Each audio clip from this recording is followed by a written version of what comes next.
story time. I hope you're all doing really, really well today.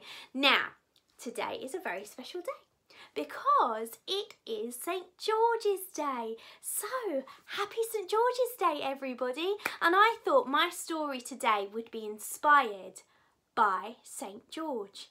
Now, he's the patron saint of England, but what does that mean? Well, patron saints are holy people or special people who are called upon to look after us, everyone here living in England, and they're very special people. Now, most of them have stories written about them, and St. George has a very special story.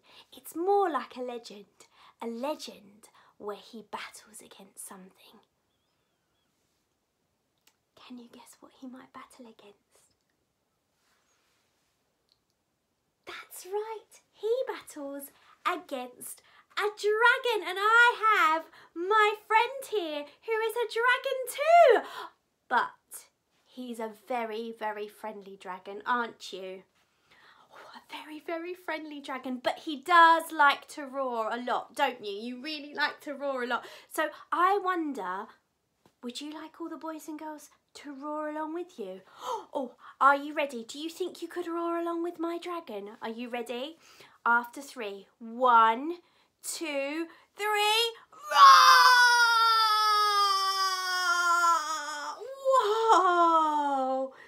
They were good roars, weren't they? Oh, fantastic. Thank you so much for roaring along. Now, my dragon here wants to sit very still and listen to today's story because, inspired by St. George and the dragon, I thought I would read a story to you all about a knight and a dragon, and it's this one here. It's called The Dragon and the Nibblesome Knight, and it's by Ellie Woolard and Benji Davis. And there you can see this little chap here. He's the knight, and here is the dragon. But it's called the Nibblesome Knight. What do we do when we nibble? We eat. Oh, I hope the dragon isn't going to try and eat the knight. Shall we read it and find out? Okay, I'm going to start reading now. I will show you the pictures each time I get to the end of the page. So here we go. The Dragon and the Nibblesome Knight, written by Ellie Woolard with pictures by Benji Davis. The dragons of Dread were a terrible bunch. They ate boys for their breakfasts and girls for their lunch. But their best things of all, their favourite delights, were dribblesome, nibblesome, nobbled-kneed knights.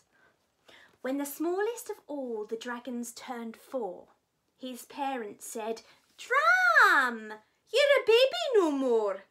This nest's getting cramped, and you've never once flown. Now go bite a nibblesome knight of your own." And there you can see the dragons of Dread. Oh, they do look like a terrifying bunch. And there is wee, which means small, wee Dram. Little Dram the dragon getting told he's got to go and fly away from the nest and find a knight to nibble on. So Dram stretched his wings and he started to flap, but the lightning went flash and the thunder went clap. Oh no, poor Dram, he's flying. Can you see the lightning here? Oh, I think Dram, he's got his eyes really wide. Looks like he's a bit frightened. Oh, I wonder what's going to happen to poor Dram. It hailed and it galed and the winds looped and curled and they whisked Dram away to the end of the world, where he thumped and he bumped and went bounce, clatter, crash, and he fell in a lake with a fountainous splash. And there you can see poor Dram being tossed and turned by the windy weather. And here, Whoa, that is a big splash. And he's gone in to the water. Now watching the skies by the edge of the shore was a young James who had not seen a dragon before. And he cried, "What was that? It's some rare kind of duck. Oh, it seems to be hurt. What to do? What bad luck?" So he took off his armour and said with a grin, "I'm coming to help you." And he waded right in. So there you can see there's James. And he's got, what are these? Some armour. What do you think James might be? I think he might be a knight too. But he doesn't know that Dram is a dragon. He thinks he's a duck. Oh, I wonder what's going to happen. "A lad," muttered Dram. "Well, he might taste all right, though my mum said I must nab a nibblesome night." And he stretched out a claw. Then he suddenly stopped. His leg was all bent, and his paw simply flopped. "Oh, ducky!" cried James. "Why, you poor injured thing! Sit yourself down, and I'll make you a sling." "Oh, look, that's very kind." So poor Dram has hurt his paw. And James, very kindly, is going to put it in a sling for him. Oh, I hope Dram isn't going to try and eat him. "That's better," thought Dram. "Now I must find a bite of a dribblesome, nibblesome, nobbled-kneed knight." So he waved a goodbye, and he tried to breathe smoke, but all that came out was a hoarse kind of croak. "Oh, ducky!" cried James, as Dram struggled to roar. "What a strange sort of quack! Why, your throat must be sore. Come to the woods, and I'll fetch you some honey. It makes a good medicine, all soothing and runny." And there you can see, here's Dram trying to breathe fire. James is taking him into the woods to find some honey. I love having some honey and lemon when I have a sore throat. And I often get a sore throat because I tell so many stories. Honey's really good. I hope it does the trick for Dram. There we go. "That's better," thought Dram. "Now I must find a bite of a dribblesome, nibblesome, nobbled-kneed knight." So he waved a goodbye, and he started to fly. But his wings were too weak to take off in the sky. So there you can see, there's Dram having his lovely drink of honey. But he's tried to take off and fly away, but his wings are just too weak. I think he needs some energy. What do you do when you need energy? I always have something to eat. Actually, James will give him something to eat. "Oh, ducky!" cried James. "I'm so dreadfully rude. You must feel quite faint. Let me get you some food. Come to the orchard. We'll soon fill our tums full of pears and pink peaches and big purple plums." Oh, that sounds delicious. And there you can see, there is Dram eating a big peach. And there is James with his pear. And look at these purple plums. Oh, I could just eat one of those now. I hope that does the trick. Oh, that's better, yawned Dram. Now I must find a bite. But he fell fast asleep in the moon-marbled night.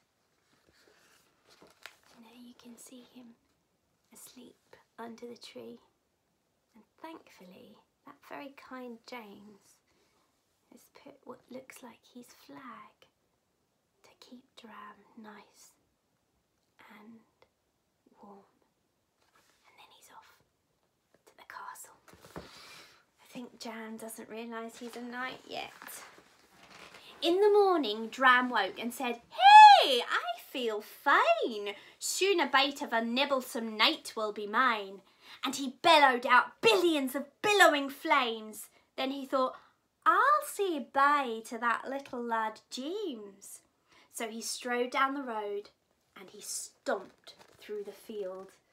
Oh, that's nice of Dram, isn't it? He's going to find James and he's going to say thank you. And there he's billowing his flames out. I wonder where James could be. So he strode down the road and he stomped through the field. And there was young James with a sword and a shield. "You're a knight!" shouted Dram. "You're not simply a lad." "You're a dragon," yelled James.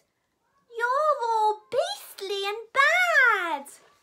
And there you can see Dram and James. They look pretty shocked, don't they? Really shocked. Oh no, they're not supposed to like each other. In fact, Dram is supposed to eat knights. "Oh, yes," muttered Dram. "I suppose I should bite." "Oh," mumbled James. "Then I guess I should fight." It must be all over. The finish, the end. There you can see.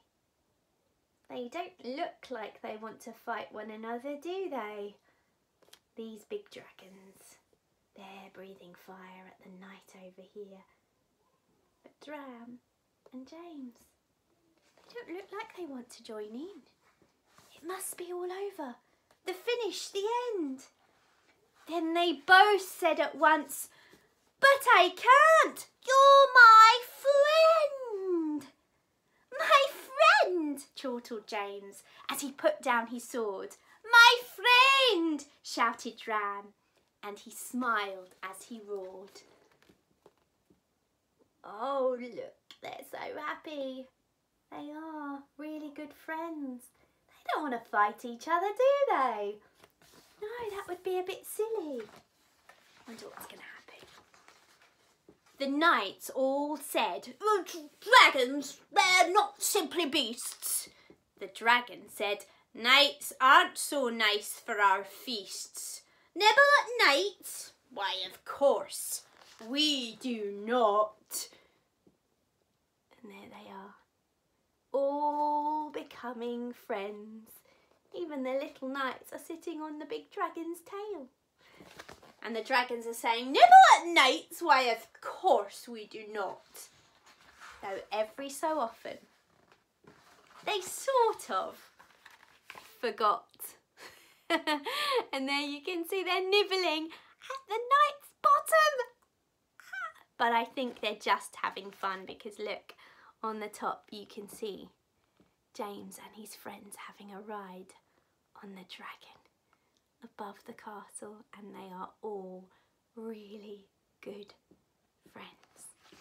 Oh, that was a lovely story. I hope you really enjoyed that, especially for St George's Day today. It was written by Ellie Willard and the illustrations were by Benji Davis, and it's called The Dragon and the Nibblesome Knight. And I think it's rather a nice way to think of St George being friends with a dragon, because we can all be friends, can't we? So I hope you enjoyed that one. Let's see if our dragon friend enjoyed it. Did you enjoy that story? Oh, he did. So I'm going to go and probably toast some marshmallows with my dragon friend now. Do you think you could get some fire going for me? Oh, amazing. And I will see you tomorrow, I hope, for another story. Thank you so much for watching. And until next time, take care and be kind. Bye-bye, everyone. Goodbye.